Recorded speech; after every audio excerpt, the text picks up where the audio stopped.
In recent events at several universities in the U.S., Columbia University, the University of California, Los Angeles, and the University of New Mexico have been at the center of protests related to the Israeli-Palestinian conflict.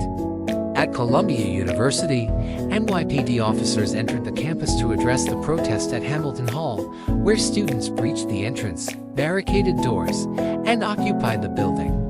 The university has threatened disciplinary action, including expulsion, against the protesters.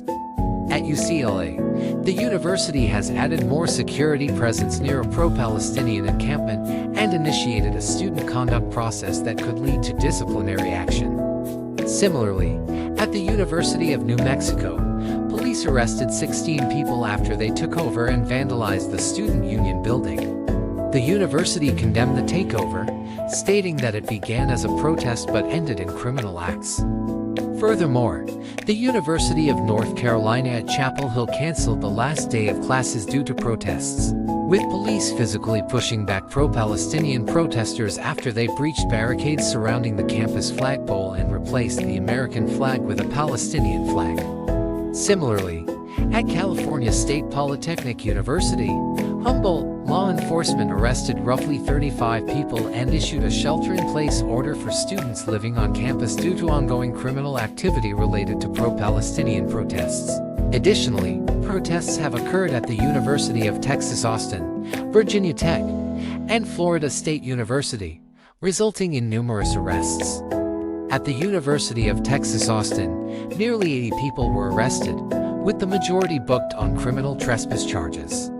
At Virginia Tech, 82 protesters were arrested for trespassing after occupying the Graduate Life Center lawn for 3 days. At Florida State University, 5 people were arrested during a demonstration on campus. In response to these developments, the White House issued a statement condemning the takeover of campus buildings, stating that forcibly taking over buildings is not peaceful, and that hate speech and symbols have no place in America.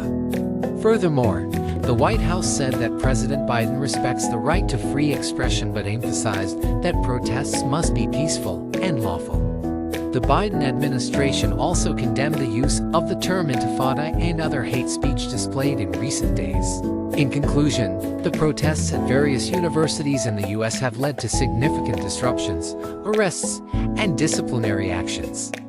The situation remains fluid, with ongoing dialogue between university officials, law enforcement, and protesters as they seek to address the complex and sensitive issues at hand.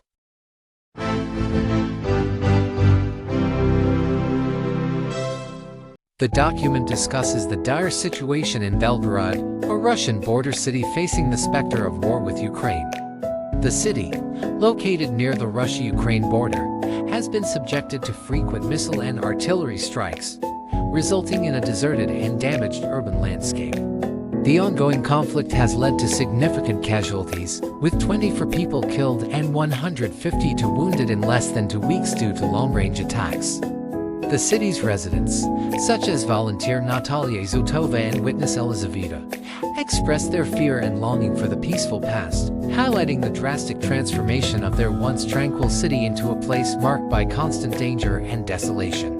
The escalating rains have also disrupted essential services, leading to food shortages and prompting some residents to consider leaving the city. Despite President Vladimir Putin's pledge to support the region, many residents feel neglected and express solidarity with both Ukrainian victims and their fellow Russians, emphasizing the importance of mutual support and assistance during times of uncertainty and fear.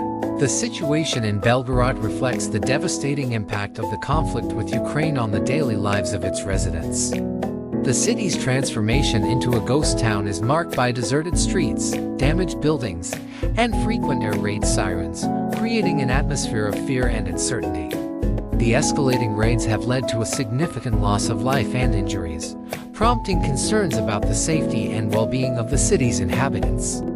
Additionally, the disruption of essential services, such as food shops and transportation, has further exacerbated the challenges faced by the residents, leading some to contemplate leaving the city in search of safer environments. Despite President Putin's assurances of support for the region, many residents feel neglected and express a sense of abandonment, highlighting the need for solidarity and mutual assistance during these challenging times. The prevailing sense of fear, uncertainty, and desolation in Belgorod underscores the profound impact of the conflict on the city's residents. Their experiences reflect the deep emotional and physical toll of living in a war-torn environment, where daily life is marked by the constant threat of shelling and unrest.